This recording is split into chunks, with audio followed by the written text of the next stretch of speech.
On Saturday, 7 volunteers were arrested from the Tampa chapter of Food Not Bombs in Lykes Gaslight Park in Tampa, Florida, for defying a public ordinance against food sharing in order to feed the homeless community. Food Not Bombs representative Roger Butterfield graciously agreed to answer a few of my questions about his experience. So without further ado, here's the interview.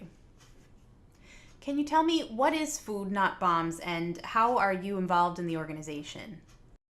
Food Not Bombs in Tampa is a chapter of an international organization.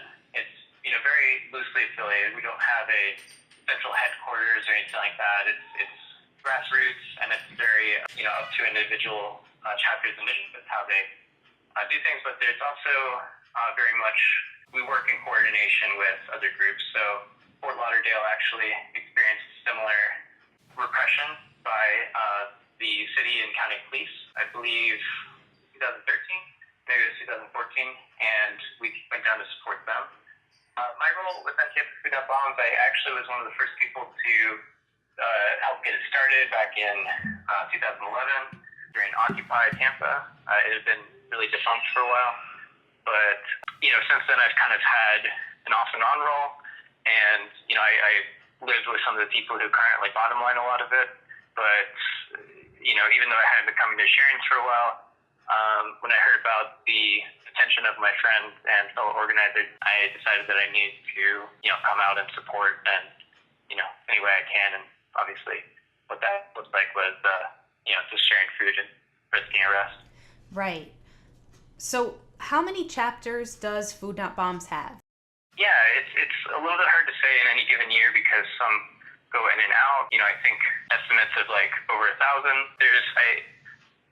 My memory is a little foggy about it, but I think that Austin, Texas, had a Food Not Bombs that was sharing 3 times a week, and St. Pete has one. St. Petersburg, the city across the bay. Miami, Fort Lauderdale, Gainesville, pretty much all over Florida, and then there's even.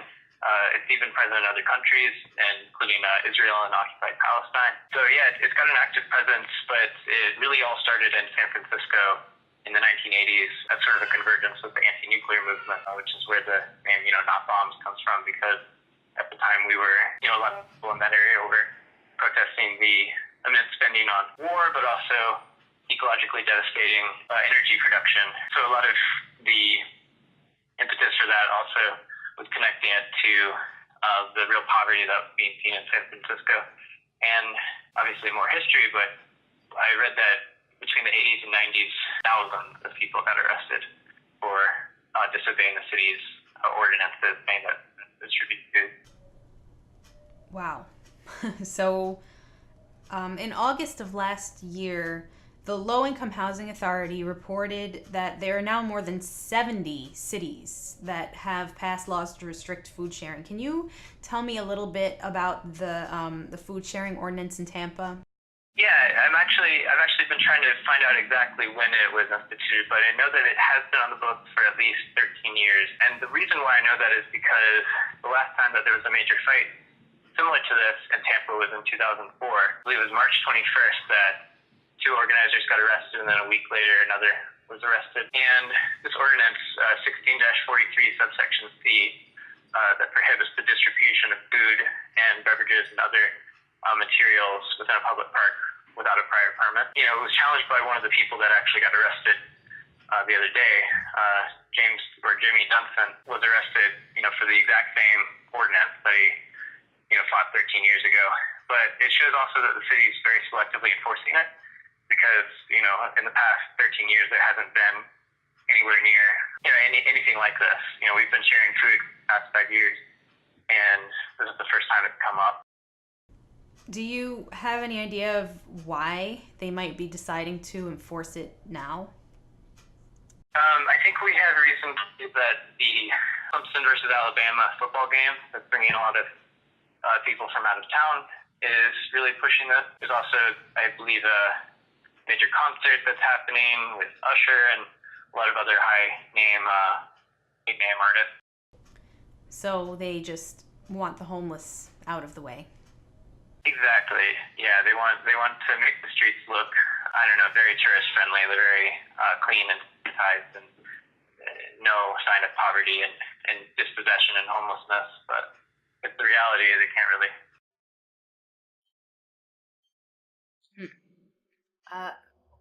Why not just obtain a permit for public feeding? Do you know anything about the process or how much they might cost?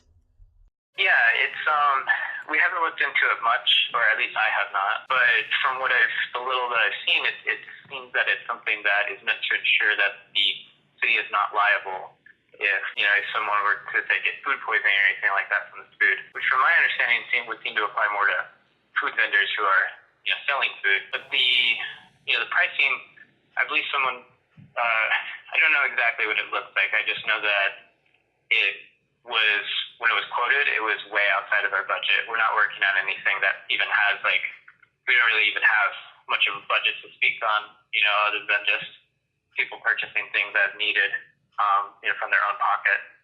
So it was something that we just knew as a grassroots organization, as one without any source of funds beyond, our own incomes, we could not afford it. It's something that only a business could afford, or a nonprofit. Can I ask, you weren't at this particular food share then? No, I was. I was one of the 7 arrested. Oh, okay. That's a helpful thing to know. So after you were arrested and you were released, now what happens? You go to court? You get fined? Yes, we all have court dates. They've staggered them, so they're on different days. I believe mine is on the 30th. And we'll be facing fines, other penalties. I'm not sure if it'll involve jail time, because I believe they're all misdemeanors. It was a little hard to tell sometimes what ours were, because the carbon copies were so illegible. But it looked like we were all charged with trespassing on public property after warning. So we have a legal team, and they're hoping to represent us and to make sure that we have a strong legal defense in court. And we've started a crowd rise as well to help fund some of this. Right. So they arrested volunteers from your organization. Did they also arrest any of the homeless people? Yes. One homeless man by the name of Will joined us. And I haven't been to Sharon's in a while before then, but I know that Will's been a regular before. And I could be wrong, but I know that one of us, and I believe it was Will, was arrested simply for trying to take food, not even share it. Then you think that they actually arrested at least one person just for trying to eat. Exactly. So what was the general demeanor of the officers who came to stop you from handing out the food? How did they seem to feel about what they were doing? I actually saw a Facebook comment that I felt summed it up pretty well. One person said something like, an officer looked like, had a look on her face that looked like she was thinking and regretting every moment that led up to that point where she had to arrest us. There was definitely a sense of them not wanting to do it. The officer who arrested me actually pushed me away from the table and kept doing that. He didn't arrest me or try to detain me until I, just wouldn't let him keep pushing me away and just kept trying to share. I got the sense that they were trying their best to just make us accommodate us some other way, put us on the sidewalk, something like that. I don't know. I don't think that means that they are not culpable for their actions, but I also think that it is important to look at that and say that there's people higher up who are making those decisions.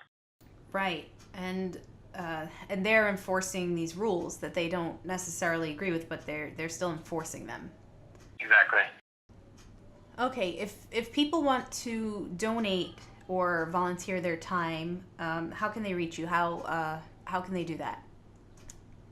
You can go to our Facebook page, which is Tampa Food Not Bombs. You can also email us at tampafnb@gmail.com. And you can come out to our sharing. We are going to continue sharing despite anything that the city decides to do, be advised that if you are in the park, you're fine, but as long as you're not sharing food. If you try to share food, you will risk arrest. And we do have a legal team. We do have people who can support you, and we are organized to handle that sort of thing. But yeah, if you want to come to our sharings, it's Tuesday at 8 a.m. and Saturday at 4 p.m. at Lykes Gaslight Park. Okay, is there anything else that you want to tell me about this particular situation that happened? I think it's important to keep in mind that cities do this because they don't have any real plan, real way to deal with homelessness, when there are verified, meaningful ways that they can take action to address homelessness and poverty. They're not, absolute fixes or cures, but they at least provide some address to the roots of these problems. Things like affordable housing, housing first policies that have been tried out in places like Salt Lake City or in, I believe, Nashville and other places around the country have helped solidify the economic and social stability of a lot of houseless people.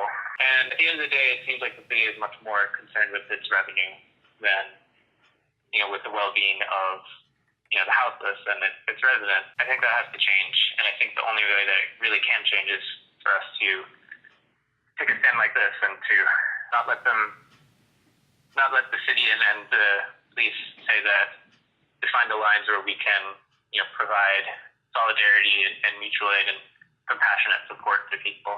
I think that we have to, it's our obligation as decent people to just give help when it's needed, and just not wait on anybody else and let anybody else tell us that we can't do it.